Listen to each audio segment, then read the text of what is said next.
Ok, lăsăm harta exact așa cum este, vorbim despre, bine, un pic mai așa, că acum, da? Vorbim despre cei care v-ați născut cu ascendentul în berbec sau dacă știți că aveți berbecul în casa 1, cum v-am explicat în cazul meu, dacă voi aveți, de exemplu, ascendent pești pe ultimul grad, conține, casa 1 la voi e posibil să conțină berbecul și să conțină și jumătate din zodia Taurului.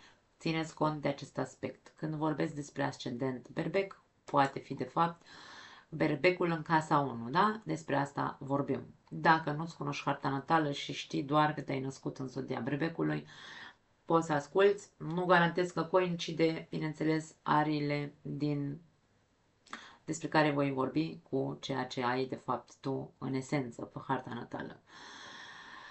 Pentru berbeci, berbecii vin după această perioadă de, într-adevăr, la berbeci se simte cel mai mult de un nou eu. Ultima perioadă din viața ta, ultimii 14 ani. Dacă ne ducem mai departe, ultimii 28 de ani, pardon, cu Saturn, da? Pentru că vorbim despre două reîntoarcerea lui Saturn pe harta natală, dacă ai 56, 56, 55, 57 de ani, da? La voi mă refer. E momentul să puneți punctul unui trecut, indiferent cât a fost de complicat. Poate că ultimii ani au fost confuzi din punct de vedere mental, din punct de vedere, nu știu, hai să zicem așa, perioada a fost cumva haotică, um, ai perceput realitatea probabil într-un mod greșit, de ce nu? În ultimii 14 ani poate ai simțit că toată lumea e ostilă, că toată lumea are ceva cu tine, poate că te-ai alimentat, te-ai narcotizat într-un anume fel, tu știi cel mai bine, eu nu pot să intru în amănunte prea mari, însă acum este momentul să te centrezi pe tine, atât Saturn cât și Neptun. Venus și Mercur vin cu informații din ultima perioadă, ai făcut acea introspecție, ai stat de vorbă cu tine, ai văzut unde ai greșit, unde n-a fost real ceea ce tu credeai că este, da? Deci, dacă ai făcut tot acest proces, poți, într-un fel sau altul, să zicem, să conștientizezi că ai nevoie să începi să te transformi, să devii altfel. În ciuda faptului că, da, aici avem rana cu Chiron, avem o rană pentru tine, ai suferit, nu zice nimeni că nu, însă aici e vorba despre a revizui, într-un fel sau altul, Chiron îți cere să-ți revizuiești imaginea pe care tu o ai despre tine, pentru că rana sau faptul că te simți cu un handicap anume ar putea să fie în corpul tău, de ce nu? Încearcă să pui accent pe acest aspect. Revizuiește-ți imaginea pe care o ai despre tine, nu mai lua personal tot ceea ce se spune despre tine. E un bun moment să închizi un ciclu care te-a menținut pe tărâmuri incerte, să te deschizi către a cunoaște, de ce nu, persoane noi cu o viziune de viață diferită de a ta, să nu te mai lași tras în jos de trecut, atenție, chiar dacă, da, doare. Realitatea este, hai să spunem alta, berbecul este și va fi întotdeauna, da? Sau acolo unde avem berbecul pe harta noastră natală, întotdeauna vom avea acea putere, să o numim așa, de a ne ridica din nou în picioare, chiar dacă ne-am îngenunchiat de foarte multe ori.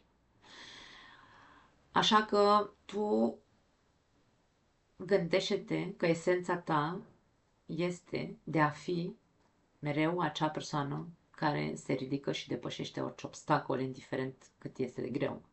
Fii mai compasiv cu tine, fii mai blând, îmi vine să spun, cu tine și cu ceilalți, bineînțeles.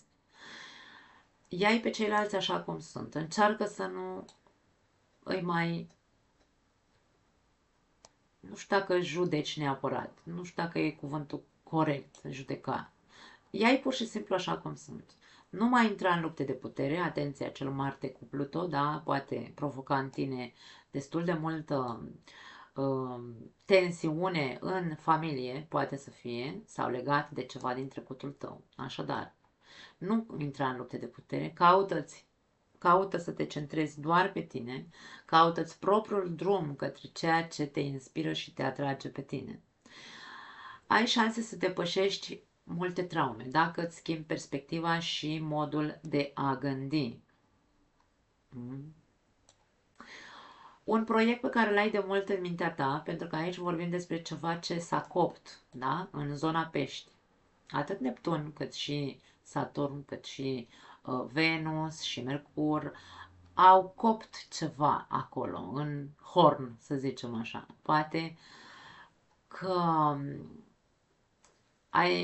te-ai simțit inspirat să faci ceva nou, să faci ceva poate inedit, de ce nu? Și acum ai toate șansele, da? Ai toate șansele să pui bazele, rădăcinile, într-un fel sau altul, acelui proiect. Nu este un moment de proiecte noi, atenție, nu. E un moment de a pune bazele unor proiecte pe care le-ai avut în mintea ta de mult timp. Da? Însă, bineînțeles că toate aceste lucruri cer un preț de plătit. Prețul este în legătură cu timpul. Timpul, Saturn înseamnă timp, trebuie să dai timp acelui proiect. Bani, de ce nu? Poate unii dintre voi aveți nevoie să faceți niște investiții în ceea ce privește acel proiect. Și încrederea. Încrederea în tine însuți este foarte importantă, dar, bineînțeles, trebuie să ținem cont că trebuie să fie în beneficiul celorlalți. Da?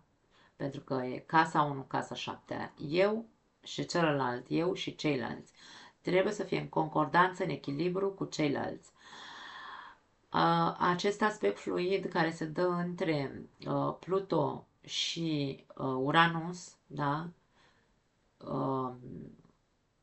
Ajută foarte tare și ne arată din nou zona celorlalți. Este vorba despre a fi un proiect care să-i beneficieze, care să aibă de-a face cu beneficiul celorlalți.